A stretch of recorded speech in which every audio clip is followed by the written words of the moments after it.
Salam alaikum, je vais vous faire la vidéo جديدة اللي غادي نحاولوا نخدموا فيها un autre exercice sur les nombres complexes. Alors en fait l'exercice est extrait de l'examen national session de rattrapage 2022 ديال la branche sciences maths. Mais avant de commencer l'exercice, j'aimerais bien نقول لكم واحد الحاجة. Alors يعني après ما كتشوفوا les vidéos كنبغي نشوف des commentaires sur هاد les vidéos باش نعرف واش فريمون كيوصلوكم لي ميساج ديالي، واش كتستافدوا من هاد les vidéos، واش تينفعوكم ou bien juste كنحطوهم هنايا و personne ما كيستافدش منهم. داكوغ؟ دونك j'aimerais bien نشوف les avis ديالكم في les commentaires. وتقولوا لي كذلك le genre des exercices اللي بغيتو نخدموا عليهم. دونك واش مزيان نمشيو في هاد le sens ديال les examens nationaux ou bien نمشيو نشرحوا دي كور يعني دي ليسون ou bien نديروا d'autres exercices اللي مختلفين وبعادين شي شويه على l'examen national يعني باش تعمقوا اكثر. OK, donc commençons l'exercice. L'exercice est le suivant. Donc il y a deux parties, la partie 1 et la partie B. Alors la partie A porte sur l'équation, la résolution d'équations algébriques de degré 2 dans l'ensemble des nombres complexes. Alors soit alpha, un nombre complexe non nul. Donc alpha est fixé mais il est non nul. OK. On considère dans l'ensemble des nombres complexes C l'équation d'inconnu Z suivante. Alors E alpha c'est Z carré moins I alpha racine de 3 Z moins alpha carré est égal à 0. Alors la première question, c'est de vérifier que le discriminant de cette équation est bien delta est égal à alpha au carré. مزيان. Alors directement, delta c'est combien? Alors delta, directement c'est alors moins I alpha racine 3 au carré moins 4 fois, alors le coefficient de z carré ici c'est 1, fois le coefficient constant qui ne comporte pas de z, donc moins alpha au carré. Donc développons ça. Donc c'est moins 1 carré, I carré, alpha carré, racine 3 carré, moins c'est-à-dire moins fois moins c'est plus alpha au carré. Et ça c'est combien? Donc moins 1 carré c'est 1. I carré c'est moins 1, alpha carré c'est alpha carré, racine de 3 carré c'est 3, donc plus alpha carré, 4 alpha carré. Et ça c'est 4 alpha carré, moins 3 alpha carré, c'est exactement alpha carré. Donc c'est ça le discriminant de notre équation, d'accord? Donc le discriminant c'est alpha. Donc ici la racine de alpha, la racine carrée de alpha est bien déterminée, puisque delta est égal à alpha carré, ça c'est pour l'autre question, donc une racine carré bien sûr de delta et alpha. Bien sûr, on peut prendre moins alpha. Donc les racines carrées de delta sont alpha et moins alpha. Mais une suffit, donc une racine suffit, donc c'est alpha. D'accord? Bien. Passons maintenant à l'autre question. Résoudre dans C l'équation E alpha. Donc la résolution de cette équation. On a déjà delta est égal à alpha carré. Et donc, on le répète, alpha est racine carrée de delta. Donc, les solutions de E alpha sont, alors l'équation E alpha sont Z1 qui est égal moins B, c'est-à-dire moins I alpha racine de 3, plus une racine de delta. Une racine de delta, c'est alpha, d'accord? Sur 2A, 2 fois le coefficient de z carré, qui est égal, donc, et Z2, qui est égal moins toujours B, alpha racine de 3, moins la racine cette fois, moins alpha, sur 2, qui est égal. Alors, on va simplifier ça. Donc, moins, c'est I alpha racine de 3, plus alpha sur 2. Donc, ça, c'est I racine de 3 plus 1 sur 2 fois alpha. On a factorisé par alpha. Et ici, c'est la même chose. Moins, c'est I alpha racine de 3, mais moins alpha sur 2. Et ça, c'est exactement ça. On va factoriser par alpha. Donc ça, c'est I racine de 3 à moins 1. D'accord? Donc, ce sont les solutions de l'équation. Ça, c'est la première solution. Et ça, c'est la deuxième solution. Ok, passons maintenant à l'autre question. Alors la question est la suivante. Sachant que alpha est égal, alpha au module exponentielle et alpha, c'est-à-dire il s'agit ici de la forme exponentielle de alpha, mettre les deux racines, c'est-à-dire les deux solutions de l'équation, sur la forme exponentielle. D'accord. Alors déjà, la première solution, Z1, c'est, on a déjà déterminé, c'est ça. C'est I racine 3 plus 1 sur 2 fois alpha. Donc c'est I racine de 3 plus 1 sur 2 fois alpha. Et ça, c'est exactement 1 plus 1 demi plus I racine 3 demi, le tout fois alpha. D'une part, alpha, c'est le module de alpha fois exponentielle I lambda. Et 1 demi, et d'autre part, 1 demi plus I racine 3 sur 2 est égal. Alors, c'est quoi le module de ce nombre complexe? C'est clair, on peut le calculer directement, mais c'est 1 exponentielle I. Alors, c'est quoi l'angle de cosinus 1 demi et de sinus 3 demi? C'est pi sur 3. Donc, ça, c'est pi sur 3. D'accord? D'où Z1, c'est ce nombre fois celui-là. Donc, c'est 1 exponentielle I pi sur 3 fois alpha exponentielle I lambda. Donc, c'est exactement alpha au module qui est positif, exponentielle I pi sur 3 plus lambda. Et la forme exponentielle de Z1. Pourquoi c'est la forme exponentielle? Puisque ce nombre est positif. C'est bien un module. D'accord? Ok. Maintenant, la même chose pour Z2. Pour Z2, c'est quoi déjà Z2? C'est la même chose, mais juste avec un moins ici. Donc, I racine 3 moins 1.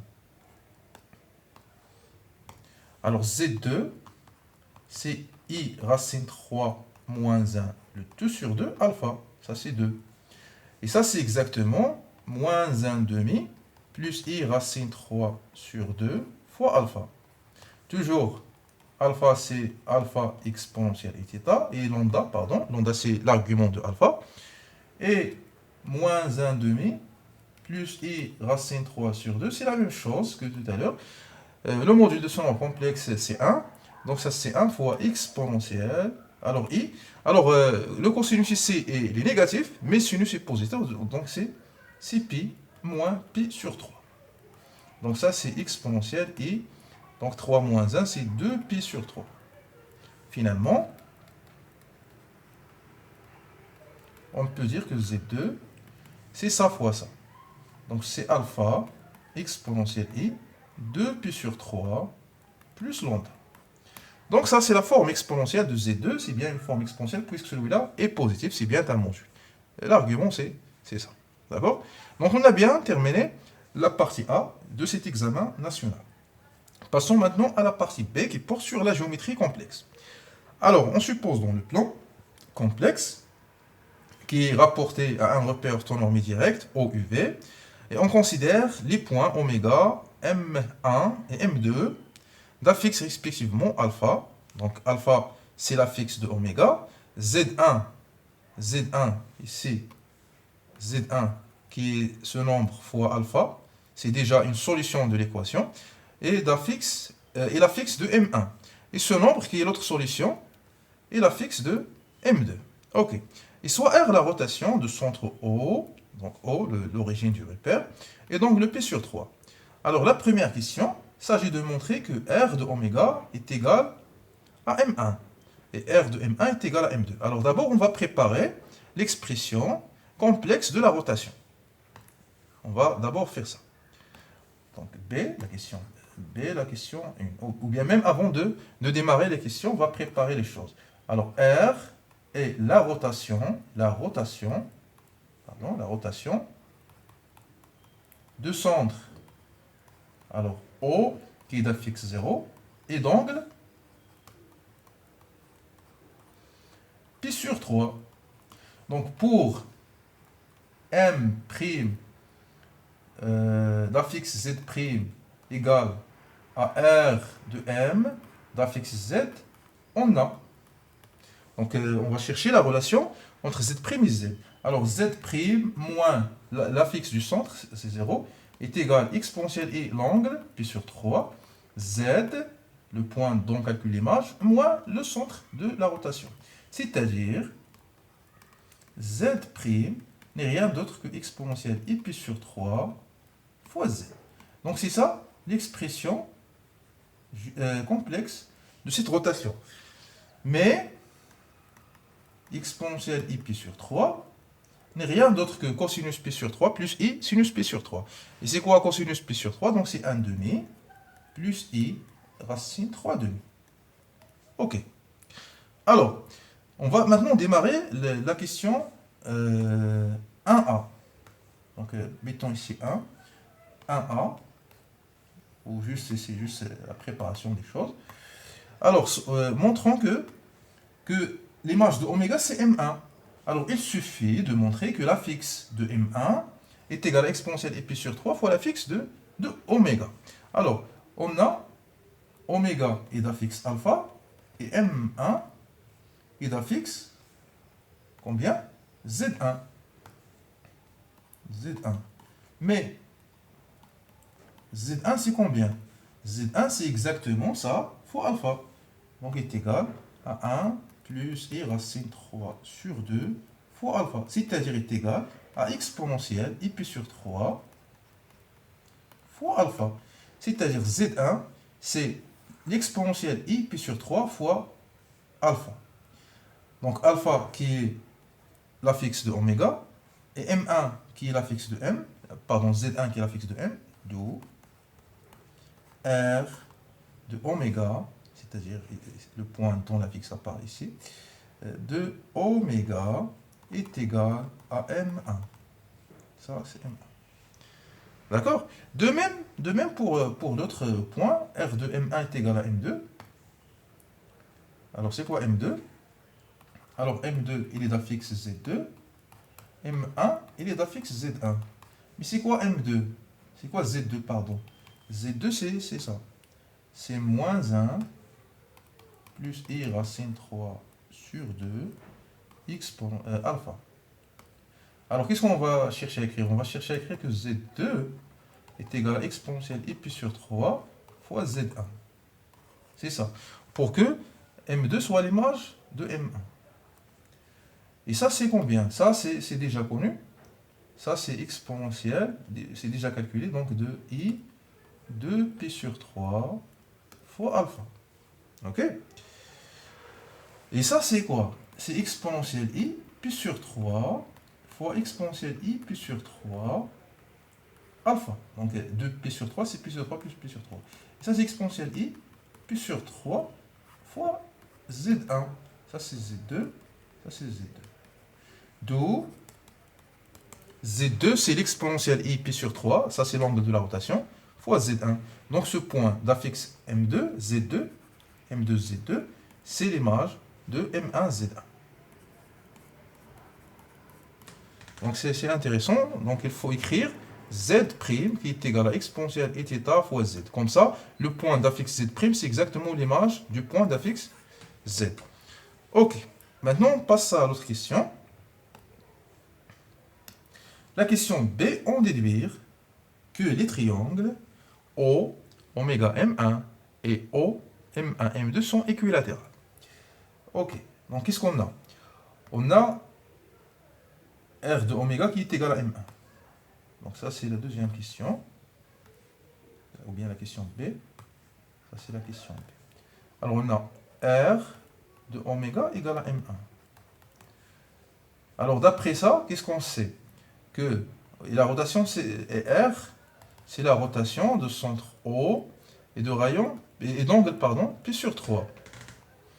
Donc, le point M1, donc Zm moins Zo sur Z oméga moins Zo est égal comment? Est égal à 1, toujours 1. Mais c'est quoi son argument? C'est exactement l'angle de la rotation, pi sur 3. Donc c'est parmi les propriétés de la rotation. Alors celui-là, c'est l'image de celui-là. Et celui-là, c'est le centre. Donc on a ça. C'est-à-dire O, oméga, M1 est équilatéral. Équilatéral. Pourquoi? Puisque la distance, c'est 1, donc le module, c'est 1, donc cette distance est égale à cette distance, et l'angle, c'est pi sur 3. Donc c'est équilatéral. Déjà, on a un rappel, lorsque un triangle ABC vérifie 1 pi sur 3, c'est équilatéral. De même, R de M1 est égal à M2, donc ZM2 moins ZO sur ZM1 moins ZO est égal toujours à 1, l'angle de la rotation, d'accord? Donc O, M1, M2 est aussi équilatéral. Donc c'est juste les propriétés des triangles déduites de la propriété de la rotation.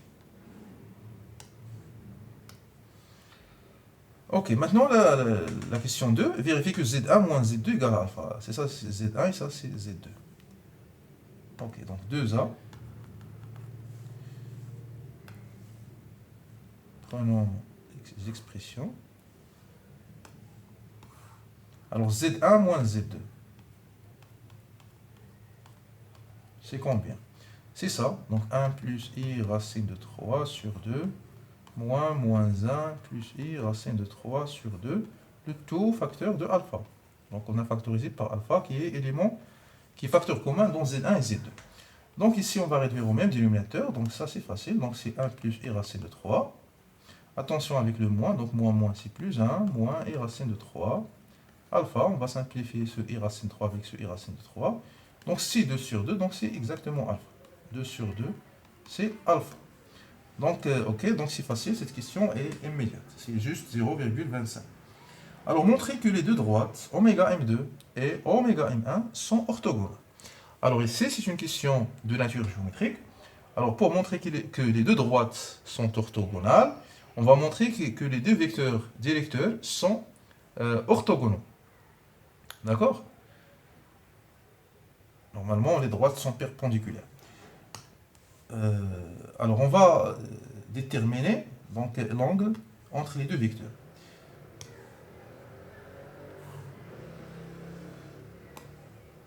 C'est-à-dire, on va considérer quel vecteur? On va considérer le vecteur OM1, donc l'angle oméga, bien OM1, comme ça, oméga M2, comme ça. Alors, l'angle orienté, c'est congru à quoi?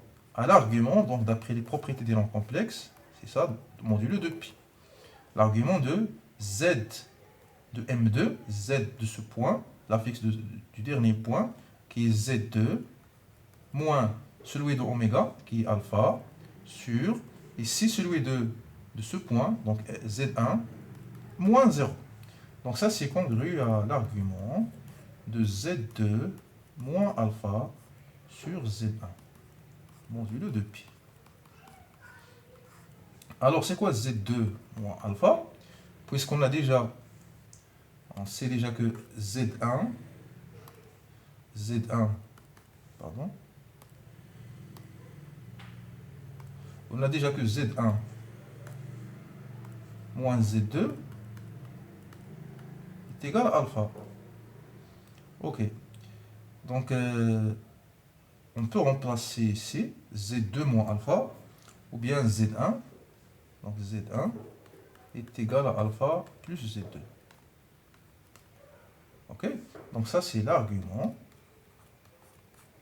de Z2 moins alpha.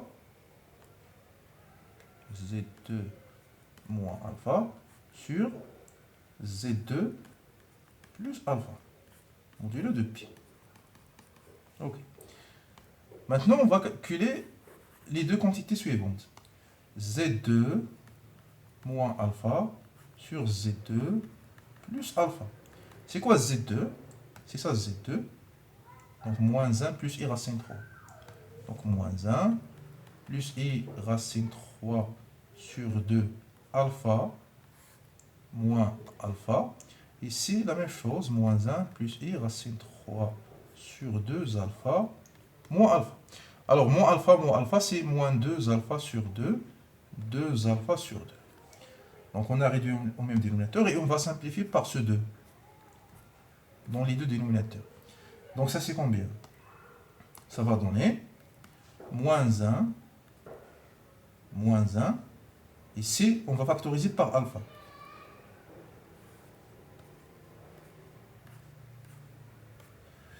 Ok? Donc c'est ça. Donc moins 1 plus i racine 3 moins 2. Et ici, c'est moins 1 plus i racine 3. On a déjà factorisé par alpha, moins 2 aussi. On va simplifier par alpha. Et ça, c'est moins 3 plus i racine 3 sur moins 3 aussi, pardon. Ici, il y a plus, pardon, et ici, il y a plus. Donc ça, c'est 1 plus i racine 3. Donc on va multiplier par le conjugué. Donc le dénominateur vaut 1 carré plus 3, donc c'est 4.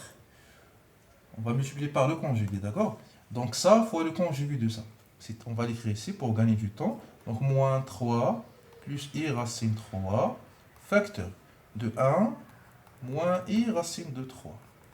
Alors ça c'est combien? On va développer, donc c'est moins 3 plus 3i racine de 3 plus i racine 3. Maintenant, moins 3 fois ça. Donc moins fois moins, c'est... Pardon. Alors, moins 3 fois 1. 3, ok. Donc moins c'est plus. I racine 3, ok. Donc moins, mais i carré, donc c'est plus 3. Ça va être simplifié. Donc ça c'est 4i racine de 3 sur 4. Qui est égal, donc ça c'est argument de i racine 3. On dit le 2pi.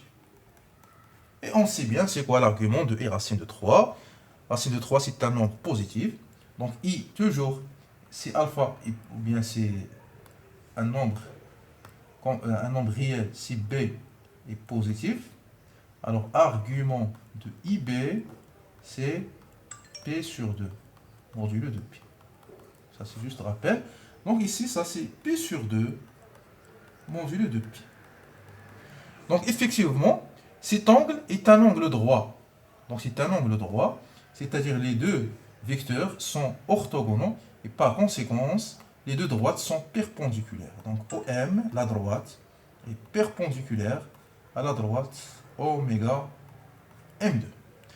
Alors j'espère que cette question soit claire pour vous, d'accord? Donc on a bien montré que les deux droites sont perpendiculaires. Ok. Passons à l'autre question. Alors l'autre question, c'est la question C. On déduire que O oméga M1 M2 est un losange. Alors la question ici, c'est de déterminer c'est quoi un losange. Alors un losange est déterminé de plusieurs manières. Alors la plus connue ou bien la plus utilisée est la suivante. Donc prenons la forme suivante. Alors, quand est-ce que ce quadrilatère est un losange? On va le noter par exemple A, B, C, D. A, B, C, D. Alors, A, B, C, D est un losange.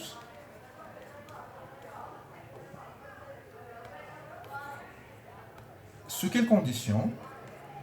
A, B, C, D est un losange. Losange. Alors, sous quelle hypothèse, ou bien sous quelles conditions? Donc, la condition la plus connue est la suivante. Alors, c'est déjà un quadrilatère, il y a déjà 4 points dans cet ordre, A, B, C, D. Alors, c'est les deux diagonales en même milieu, d'accord? Alors, soit I, milieu de AC, G, milieu de AC, donc de BD.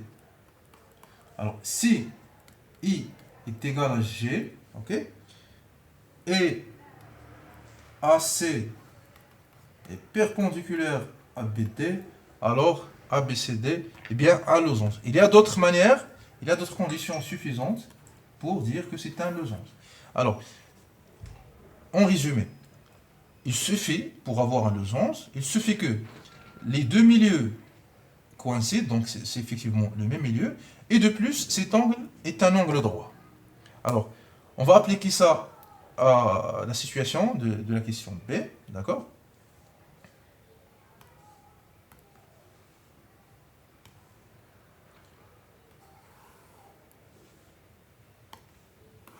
Alors, qu'est-ce qu'on a? On a ça, O, oméga, M1, M2. O, oméga, M1, M2. Donc, les diagonales sont OM1, OM1 et oméga M2, qui sont déjà orthogonales. Alors, on a, qui sont déjà perpendiculaires. On a OM1 est perpendiculaire à oméga M2. Donc, la première condition est satisfaite. Alors, maintenant, on va montrer que les deux diagonales ont même milieu.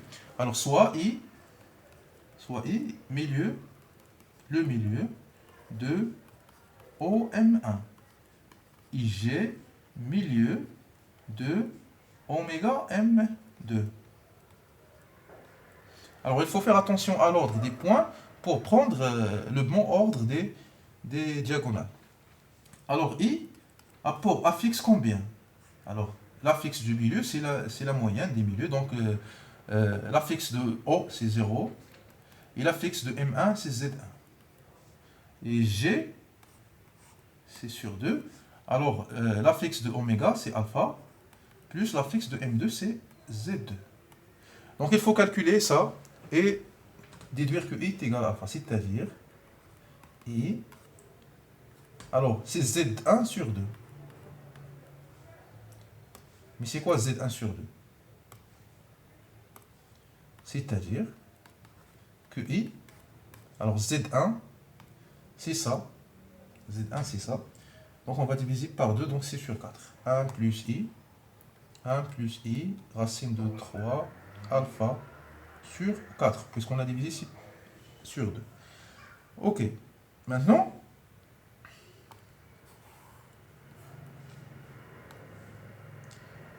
qu'est-ce qu'on va faire? On va calculer ça. Donc, comme ça. Ici. Donc, pour gagner de l'espace. C'est-à-dire, donc, G est d'affixe. Alors, alpha plus Z2, le tout sur 2. Mais c'est quoi Z2? C'est déjà sur 2, moins 1 plus I racine 3. Attention, il manque alpha.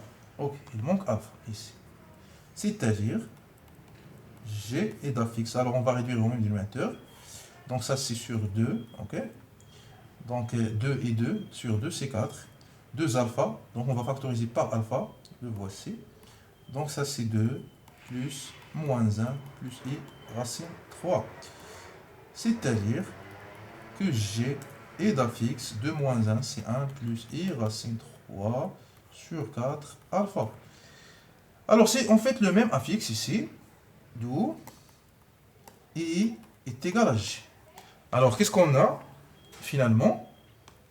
On a ces deux diagonales qui sont perpendiculaires et qu'ils ont même milieu, puisque le milieu de OM1 est égal au milieu de oméga M2. Conclusion, O, oméga, M1, M2, eh bien, est un losange. Est un losange. D'accord? Bien. Maintenant, on va passer à l'autre question.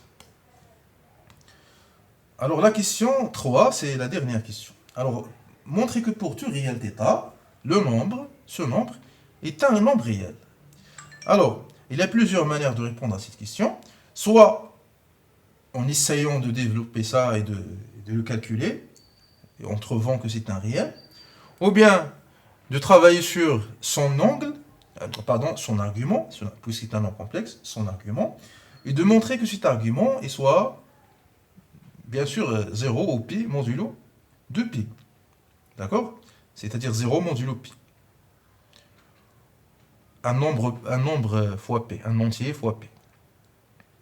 ou bien de montrer que le conjugué de z est égal à z. Donc ce sont des manières. Mais on va utiliser les données qu'on a déjà ici. Donc on ne va pas utiliser une méthode classique, on va utiliser une méthode qui va simplifier la tâche. Alors, on sait qu'il y a ici des points. Alors Z2, Z1, c'est la fixe de M2, c'est la fixe de M1. Donc ça ressemble à la règle de cyclicité des 4 points. Rappel, je vais rappeler ça. Alors soit A, B, C, D, 4 points. Qu'on va supposer non alignés.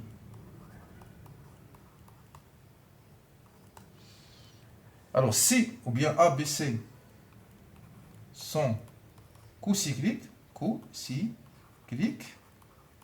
quand est-ce que C, la règle suivante est vérifiée.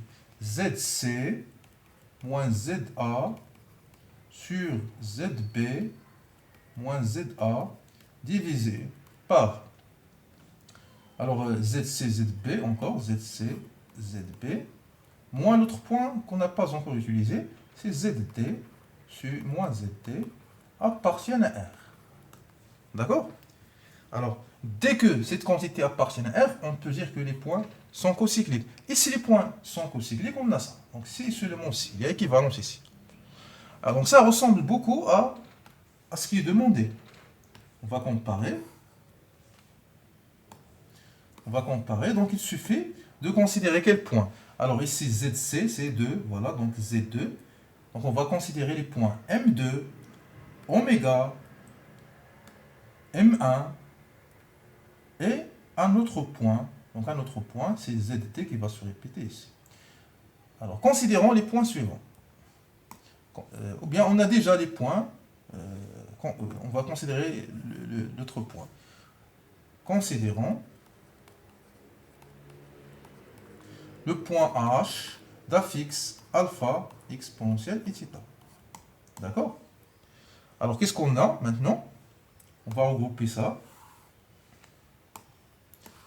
On va regrouper ça ici, considérons ce point. On a M1 est d'affixe Z1, M2 qui est d'affixe Z2, et oméga qui est d'affixe alpha. Alors, si ces points sont cocycliques, alors on a l'appartenance à R. D'accord? Ces 4 points sont collinaires. Alors, d'après ce qu'on a fait ici, ceux-ci appartiennent à R. Alors, montrons que ces points sont collinaires. Cocycliques. Ok, on sait déjà que M1, c'est l'image de oméga. Donc M1 et oméga sont sur le même cercle de centre O. D'accord? Mais aussi M2 est l'image de M1. Donc M1 et M2 sont sur le même cercle de centre O. Et par conséquent, M1, M2 et oméga, les trois sont sur le même cercle de centre O. Il reste ce quatrième point qu'on a introduit. Ce n'est pas l'image de quelque chose par la rotation, donc on ne peut rien dire. Mais la chose la plus facile, c'est de calculer les modules. Alors on va calculer OM1, ça c'est le module de Z1 moins O, et ça c'est le module de Z1. Mais c'est quoi Z1? Ça c'est 1 plus, c'est ça, 1 plus I, racine 3 sur 2 fois alpha. Et ça c'est le module de ça fois ça. Le module de celui-là c'est 1. Donc c'est alpha. Ok. OM2, c'est Z2 moins 0. Et ça, c'est le module de Z2. Et Z2, c'est moins 1 plus I racine 3 sur 2 fois alpha. On va séparer les modules. Le module de celui-là, c'est 1, donc c'est alpha. Il reste oméga. Alors, O oméga, c'est le module de alpha moins 0, qui est le module de alpha. Maintenant, OH, c'est combien? C'est ça, le module de ça, moins 0. Donc c'est alpha exponentielle et θ moins 0, qui est égal au module de alpha exponentielle et θ. Et on a le droit de faire sortir les nombres complexes, donc, les nombres réels positifs, qui est ici le module, donc fois le module de exponentielle et θ. Mais toujours, le module d'exponentialité d'état, c'est 1. Ça, c'est 1. Donc, c'est exactement alpha. Alors, qu'est-ce qu'on a remarqué ici? On a OM1 qui est égal à alpha, OM2 qui est égal à alpha, O oméga qui est égal aussi au module de alpha, OH qui est égal à alpha. Donc, OM1 est égal à OM2 est égal à O oméga est égal à OH. Donc, M1, M2, oméga et H sont dans le cercle de centre O et de rayon R est égal au module de alpha. Ils sont donc cocycliques. Ils sont cocycliques et par conséquence, donc ils sont cocycliques et par conséquence, d'après le rappel qu'on a fait ici, cette quantité appartient à R. Donc la quantité appartient à R. Il reste juste à écrire ça. Conclusion. Donc cette quantité, ce Z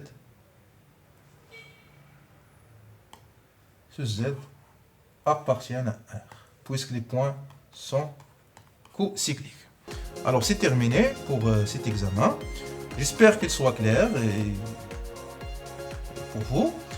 Et n'oubliez pas toujours de mettre des commentaires en indiquant les leçons ou bien les exercices que vous aimez traiter. Alors merci, au revoir et à bientôt.